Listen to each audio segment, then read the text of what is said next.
Namo Bhagavate Vasudevaya. We're reading a verse from Bhagavad Gita, 2nd chapter, verse 56. I'm told to speak on this verse. Dukeshu Anudvigna Manaha Sukeshu Vigata Spriha Vitaraya Vayakrodha Sitadir Muniruchati. Since we have no blackboard here, we leave it like that. Dukeshu, in the threefold miseries, Anuvigna, Manaha, without being agitated by the mind, Sukeshu, in happiness, Vigata Spriya, without being interested, Vita, free from, Raga, attachment, Vaya, fear, Krodha, and anger, Sita, D, whose mind is steady, Muni, a sage, Uchate is called.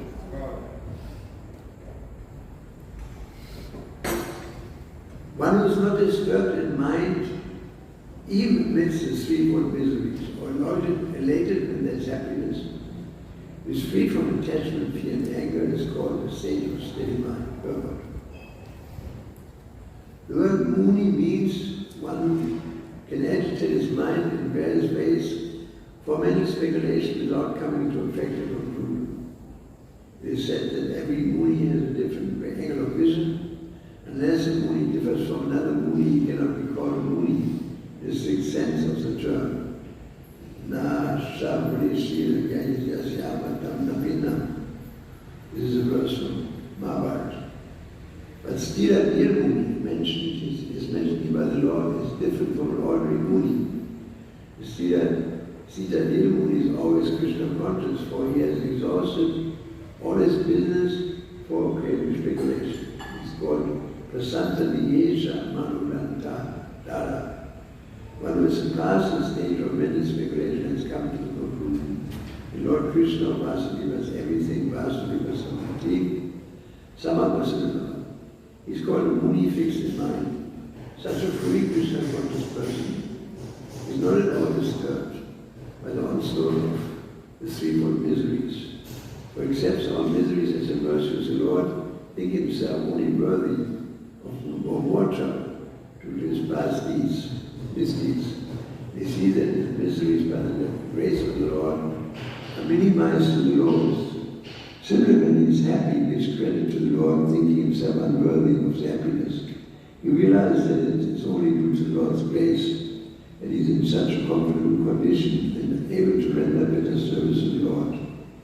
As for service to the Lord, he is always daring and active, not influenced by attachment or aversion. Attachment means accepting things for one's own sense gratification. The attachment is the absence of such sensual attachment. But if one is fixed in Krishna consciousness, he has neither attachment nor detachment, because his life is dedicated to the service of the Lord. One second. Consequently, he's not at all angry even when his attempts are unsuccessful. Success or no success, a Krishna conscious person is always steady in his determination.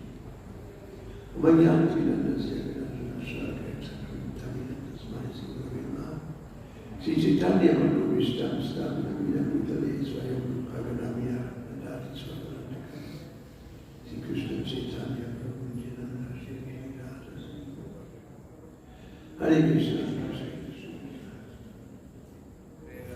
So these verses are difficult to understand if one is not understanding the position of a Krishna conscious person. Krishna conscious person is like a person who is employed by the government. So there may be happiness, there may be distress, but it doesn't affect him.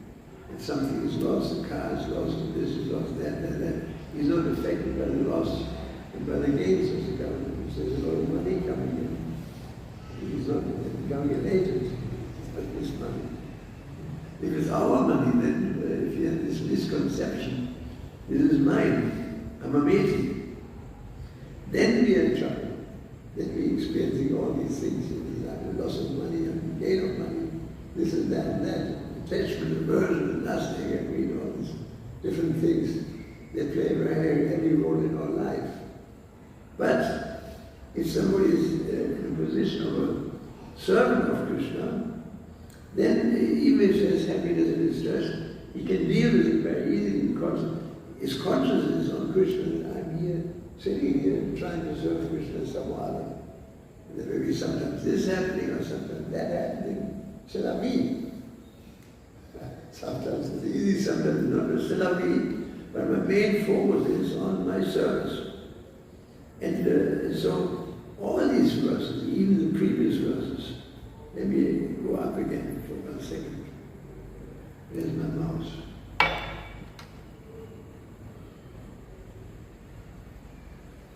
One second. Where's the mouse? Okay, let's go upstairs. You see, the other verses, Upadana gives up all varieties of desire for sense gratification. It's a rise from mental concoction. His mind is thus purified, finds satisfaction in himself alone. He's said to be in pure consciousness. So this is a complete different level of existence. He's not on a material platform. He thinks in terms, I'm the servant of Krishna. And therefore, if we have realized this in a deep way, then yes, we are experiencing so much internal satisfaction in that service that desire for sense gratification doesn't arise, because desire for sense gratification is on a very low level of existence. Prabhupada used to tell us one time, I think it was in Germany, he said, every moment is a thrill in Krishna consciousness. And I thought to myself, every moment is thrill, sometimes there is struggle. But for him, he's completely detached. He's a servant of Krishna, that's all he has in his mind. I'm a servant of Krishna, I'm doing my service. Sometimes Krishna sends me this, sometimes Krishna sends me that, no trouble. You think of the consciousness of the cow what's in Vrindavan, you know. Every morning, even before breakfast, some demon appeared. You know, Krishna entertained them. For them it was all entertainment. This demon appeared, that demon appeared, they were watching it like a football game. You know, one situation after sometimes Putana, sometimes Sripata, sometimes this, sometimes that. So it was just for them like a scene which was true. It was a scene completely created by Krishna from the beginning to the end. Agasura was controlled by Krishna. I mean, everybody in this game was controlled by Krishna. That's all it is ultimately. There's Krishna playing with his expansions. And so they were not at all disturbed by that, you know, because they were Krishna conscious. If you're not Krishna conscious, then it is difficult. You know, it's difficult. Then you see all is different. The stress, for example, you see the stress as outside the jurisdiction of God. That's the problem. If you see the stress outside the jurisdiction of God, then you suffer. But if you see the stress as just another feature of Krishna, if you realize it's just another feature, Krishna comes to me now in the form of distress, sometimes in the form of happiness, sometimes in the form of gain, sometimes in the form of loss, like the cowboys. They're excited about what's happening today. Let's see what Krishna does with us today. This demon comes, that demon comes out, he slaps somebody over, kills Agasura, does this, that. And they were, for them, it was all drama, frankly speaking. It was just a drama, you know. They were not emotionally, they were getting carried away in too much loss. They were engaged in Krishna consciousness, and Krishna conscious life is never dry. That is a fact. I mean, that I can tell you after good while being this movement, there's never a dry moment. There's always something. Somebody's going mad, does wonderful things, some great artist performed, that great prasadam is served, and sometimes you're just about to eat that beautiful big plate or big preparation. sweet rice, you stick the spoon in your mouth and the cook puts salt into it. You know. How many times did that? You know, so one more to another, that there's some problem. And so, like Brahman was never affected. You know, I remember one time we had a huge loss in Germany, and all our money was taken away. And from one moment to another, and I don't know why, there's a long story on a material platform, there's a good reason for that. And I don't want to dwell on that. But when Prabhupada heard about it, he just said, well, on the material level, it's a great loss, but then again, you know, so Krishna does things like that. And it was done. Krishna does this one.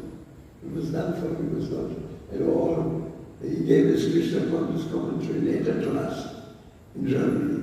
But for him it was just another surprise of Krishna doing something that we couldn't figure out, but he could understand. There was a good reason for it. Now I can understand there was a very good reason for it. You see?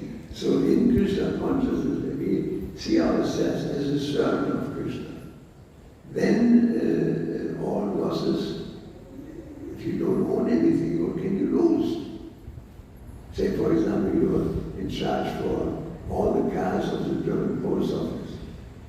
And some people come, you're going to say, these are not my cars, but I have to take care of them. Somebody comes and steals them. You say, well, you know, it can happen to the bishop. You know, what do I have to do with that? You're not affected by that loss because you don't identify, you don't consider it your property. As soon as we claim proprietorship, then we have big trouble. Then we have big trouble. As soon as we lose this vision, this Krishna conscious vision, actually, that everything is done by Krishna, everything is owned by Krishna, there's nothing but Krishna. And my life belongs to Krishna, it's not my life. And when I lose it, well, that's also Krishna. When I gain it, it's also Krishna. If something comes to me, it is own accord, that's also Krishna. In terms of happiness, it's like this is also Krishna, this voice in the back there now. You should take it like this. And everything is under Krishna's control in every moment. And it may be painful, like the voice in the background, but then again, it is Krishna's way of having people to glorify him. So our way is not exactly as blissful as saying I'm Krishna, but still, it's meant for the pleasure of God. So in that sense, it is good. You know, like, I remember one time, on a rainbow gathering in America, 40,000 kids, young kids, meet in the national forest. I mean, it's just inconceivable. The whole organization happens in no time. How everybody gets fed off the 40,000 without preparation, without organization, is a miracle. And so we were sitting in our tent and chanting. There was one devotee, some friend of Krishna. His name was, forgot his name. Anyway, he had a dog, a female dog. Her name was, what was her name? Barbara or something.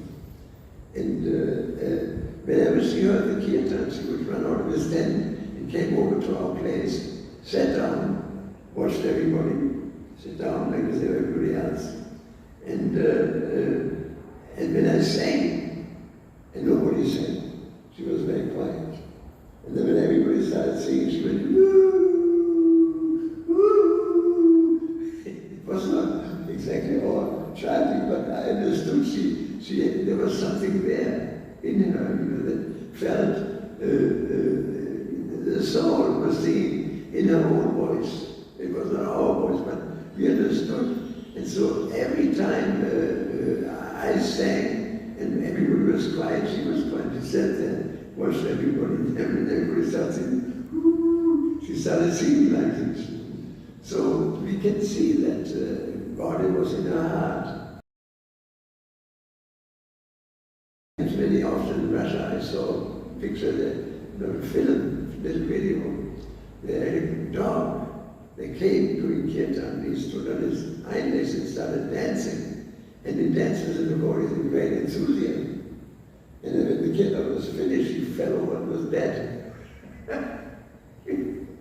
Dead on the spot, you know.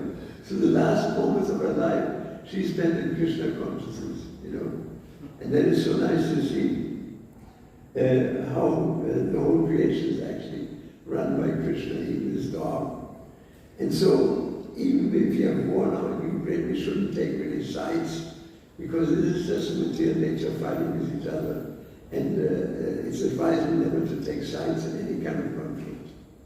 Because when people create conflicts, that's their problem, it's not our problem. And so rather stay in our own position as a servant of Krishna with my different duties I have, in my different services. And the more I become aware of this, of my service and my position as a servant of Krishna, the less I will be, my mind will have left the dark forest of illusion, as there was one verse. Because we're not anymore illusioned by the material energy, but sometimes loss and sometimes gain. That is material life. There's loss and there's gain in every business in the world. And sometimes there's happiness, sometimes there's stress. Matras pushar prashas kauntyasi tushar petugada amaga pain vidyastam sitikshata bharata, as it says. So we're not affected by that, by becoming and going of some intercede, or happiness and distress. To that degree, we are Krishna conscious. If we are not Krishna conscious, yes, we are blown over by this or by that. We lose our cool as soon as the slightest things happen. But on the other side, we know, in Prabhupada's example, he showed us that he was not affected by loss and gain. There was an earthquake, I was told by one of the Francisco devotees, I think it was Shavasunda, that there was an earthquake, that Los Angeles sits on the San Andreas fault line. It's a major tectonic problem.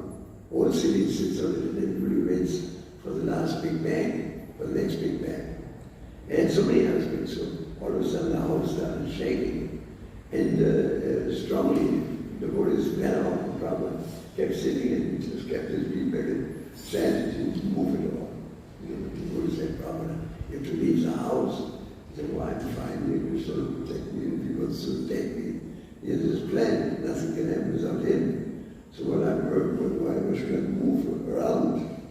So he was not at all disturbed by the earthquake. You know, everybody else was really, I tell you, when there's an earthquake in the whole floor is shifting, you can't even walk. I know from devotees, you can't even walk and fall on your face because it's like the whole thing becomes like rubber. And Prabhupada was not disturbed in any circumstances. I've never seen him disturbed. As an example, when he went to, I think it was in Kenya, they drove he had a French car, Citroën, and he drove, pushed a Krishna Maharaj drove it, and all of a sudden Prabhupada asked for his cane. He supported himself with his cane. The guy came and ran into his car. And everybody was so upset and running out, didn't know what to do. And Prabhupada stepped out and cleaned himself and said, let's go to the temple. And then in the temple, he didn't say a word anymore, but you didn't see any kind of disturbance in his mind. In the temple, he said, so, this is the word. There's danger, but I'm meditation. There's danger at every step. And so he was aware of that. We are not aware of that. We're not afraid of my Prabhupada. He was praying in front of Nandaneshwara. And Rameshwar Prabhu asked him, my godmother, Prabhu, what are you praying for? He said, I'm praying not to fall into Maya. He said, you are so in Maya that you're not afraid of Maya. You live in Maya. Somebody said to Prabhupada, your Prabhupada sometimes you're not in Maya. Prabhupada said, you're always in Maya. What are you talking about? You're always in Maya. That's why we have fear. If we have Krishna consciousness, we have no Maya. We know that we are perfectly protected by Lord Vishnu. And so it is as a matter, like Prabhupada says here in this program, very beautifully. Bhagavatam affirms that any person is fully Krishna conscious in the devotional service of the Lord. He's not at all disturbed by anything happening in the material world. He's not taking refuge in his mental speculation. That's what it is. We take care, we take shelter in our mental speculation. The idea we have of ourselves. Oh, if I do this, or this person may think about that. And that person may think about me like that.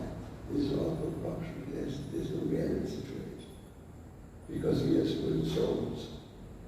And at least we should understand in philosophy and really get into this. We have to first have that knowledge and then work into this direction. Like there was one godbrother of Srila Prabhupada, Krishnadas Babaji, and he went for money. His style was he had just a little dhoti, short dhoti, and cover, and he had a coconut, and that's all he had in his bead bag. And he would just, wherever there was a Buddha Mata, he would go and stay there a couple of days. Cook. Amazingly, he never used any spices. It was a miracle. Nobody could figure out how he would cook the kitchen. It was just extraordinary. And so he was badly insulted in one Buddha Mata. One Iskcon Mombasa told me.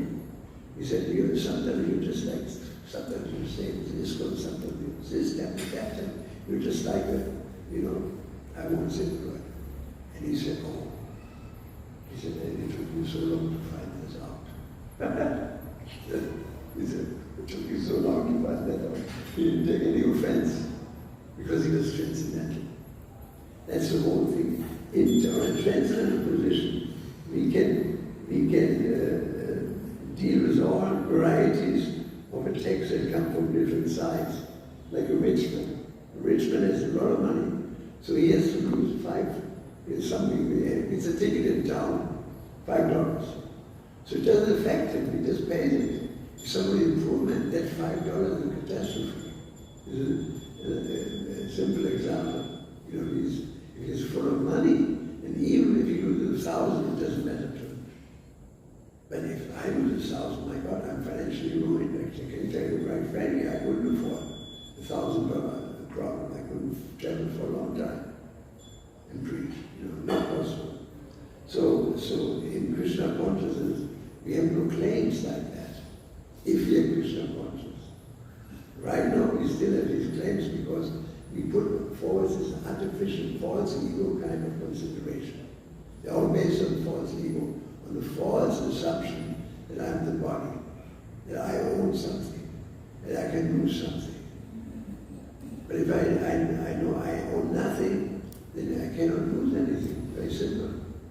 Why do people don't like to die? Because they own so much. The son, perfect son, has given up everything. There's nothing to worry about. It's just his body, and that body is not mine. Krishna is taking vidas tatana muerte, as it says in scripture. Devas vinyatadi kumarviyonusla tatadi ansaprabhya vidas tatana muerte. You're not disturbed by the shape of body.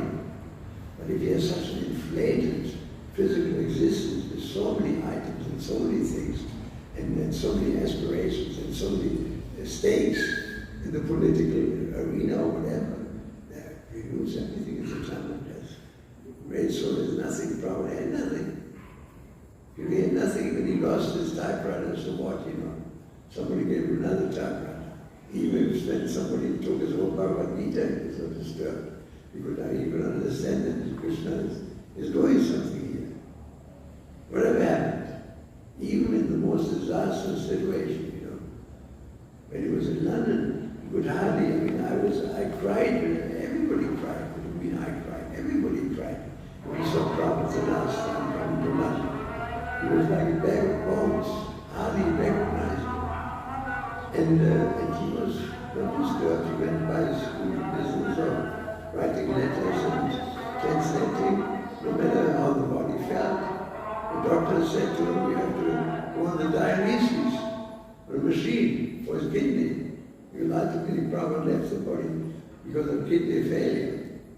And he was not his, I'm not going to have that. If Krishna wants to kill me, here we go. If Krishna wants to maintain me, nobody can stop it. He was completely beyond the aspirations of the material world and the losses of the material world and the hope of the material world and the acquisitions in the material world. He had no meaning, he had no understanding for that at all. It was like a child almost. A child doesn't understand property, you know. He doesn't understand it. He paints on the wall. And he says it's one because the parents like when he paints on the ground on some paper. And he leaves the room, he's painting the wall. Brand new wall, just like we decorated a week ago, he paid a fortune. He has no conception of that. You know, paints. You know. Or I saw this very funny film. There was a conflict between a young married couple and their in-laws. There was a huge argument. On a daily basis they were fighting. And so this man, he was a rich man, he kept the ashes of his father on a chimney flint, right? On a chimney flint. Because he wanted to keep his father missing. And then in this argument, this young husband laid on the chimney flint, the ashes came down, fell on the ground. And the cat saw that, she really came pet.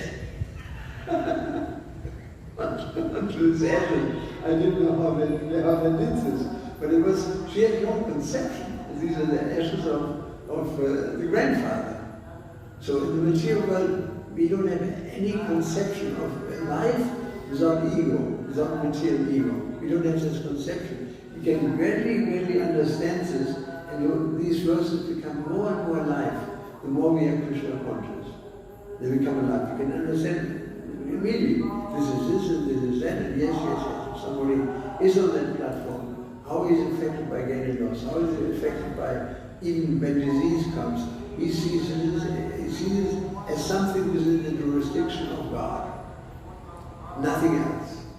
If we don't see this, that something happened to us which is not very pleasant, we start pointing the finger because of you that I suffer.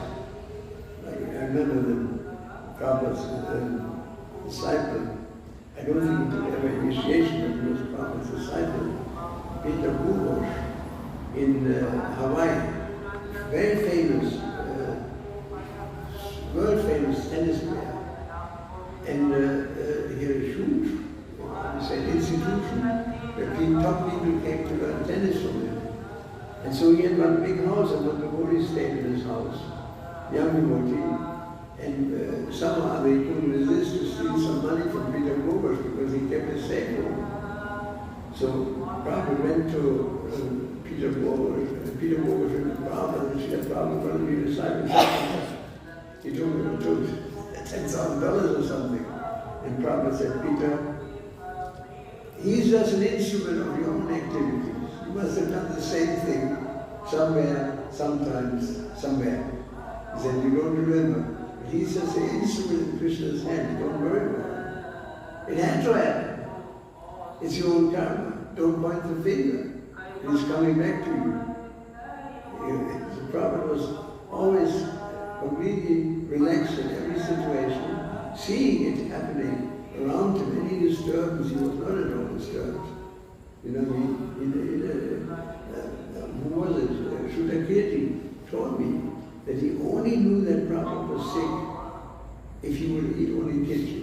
When he asked for kitchen for days on end, he knew Prabhupada was very sick. Otherwise he would not tell. He would not tell. We tell, but he wouldn't tell. He just kept it for himself. Because that was his rasa, right? Krishna sent me this, Krishna sent me that, you know. Sometimes he must have a toothache. In the morning, Tamali found a tooth under Prabhupada's pillow. You know, it must have pained him, he just pulled it out.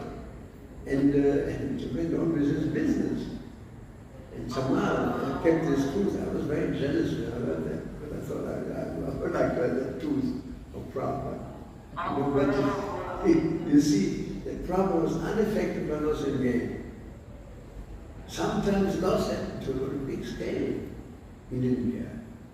He lost all his business from one moment to another. He said, well, this is another scenario, like the cowboys experiencing one demon coming, and apparently there's a great loss, but ultimately they're relaxed because they're Krishna conscious. They know ultimately it is all done by Krishna. So that's another way of how Krishna creates crisis and then solves the crisis. Because that was the theme. Krishna creates a crisis and then Krishna comes and solves the crisis.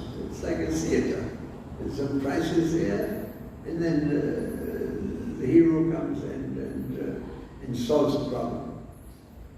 The crisis at home, the wife is crying, I'm sorry. She starts lamenting, gets emotional about it, and he said, doesn't matter, come on, let's go dropping. This thing is done. You see, so in the same way, we have to gradually come into this consciousness of being servants of Krishna. And we understand this philosophically, yes, but not very deep. Not very deep. We have to, how do you say, back this up by action. You know, that we are serving Krishna, and the more we get into this consciousness, into Krishna consciousness, the less we will be affected by the ups and downs of material nature, by the loss and gain of material nature, by all these things. Such that if you feel these pangs, it means you're not so Krishna conscious. You have to go deeper into it. By chanting Hare Krishna and serving Krishna, helping Krishna conscious move, helping Krishna Brahman, instead of being overly concerned with our own this and that. That is the idea. So the verses of Srimad Bhagavatam and Bhagavad Gita become very clear if we are in the right consciousness. And that's even in terms of Bhagavad Gita. And I read a whole bunch of Bhagavad Gitas before I came to the Hare Krishna movement. One was from Penguin, I remember. And I could understand something. I was fascinated by the dialogue. A lot of things I just couldn't understand. What is it? You know? Sometimes Krishna says, I'm in it, and he's out, completely separate at the same time. How can you figure this out? It's very contradictory sometimes. It's not if you understand that Krishna is presenting himself in different functions as a super solid everywhere. At the same time, I'm not in the material world because he's in Vaikuntha. In the role of Krishna, Supreme Personality of Godhead, he's not at all in the material world. He's in Vaikuntha, in Goloka Vrindavan. And so once you understand that he's putting forward different kind of functions, you know, as sometimes somebody may say, as a prime minister, my judgment is this. As a family man, my advice is this. And then again, as a director of corporation, I would say that. So in this one, Krishna has all these different roles to play, and it may be very confusing that in one situation he acts this way, in another situation he acts that way, because everything is according to Kalanisha Patra, time, place, and circumstances. You know, and so we have to get a hang of it. The more we observe Krishna's acting in these scriptures, the more we can understand. It's a missing link in our understanding is our own loss of Krishna consciousness. That's all. There's no other link missing. There's no other missing link. The scientists, they say there's a missing link to understand the evolution. The missing link is only that they're not Krishna conscious. That's the missing link. And therefore they have all kinds of interpretations about the universe, this and that. And have so many invent huge contraptions to understand the universe.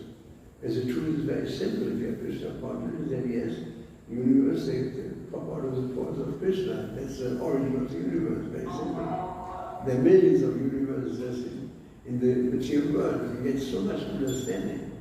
If we hear from Krishna, if we try to accomplish what we hear, we try to put this into practice, and we need some tools for that.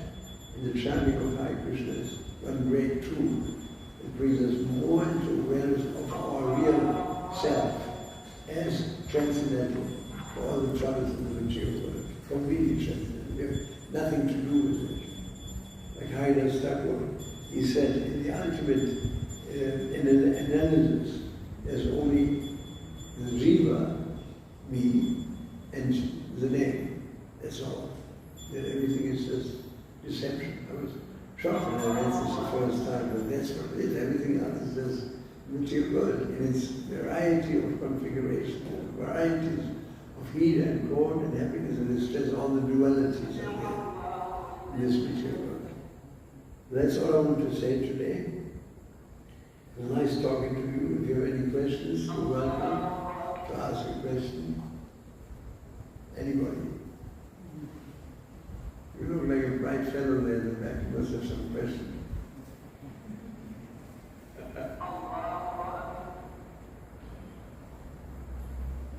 Right. So then let us all be very grateful to Srila Prabhupada that he put us here together. Let us be very grateful to the devotees who built this temple in such a gorgeous way.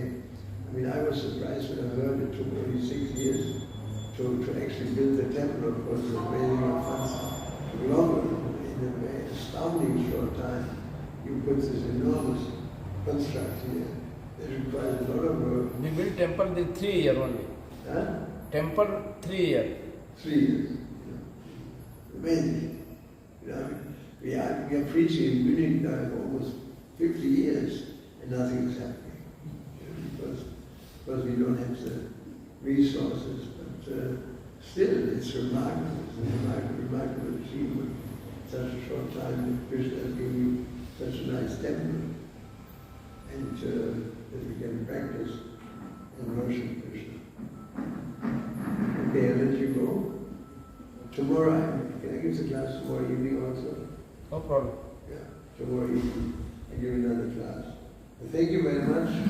Hare Krishna. Hare Krishna. Hare Krishna. Hare Rama. Hare Rama.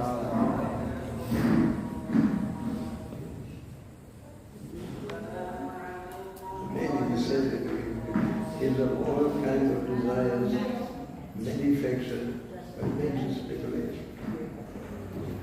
That's what it is. Even Bhakti Lord Thakur saying, 14 bhuvan are nahi kichu. He's singing in the I have traveled all these 14 planets, I have not got any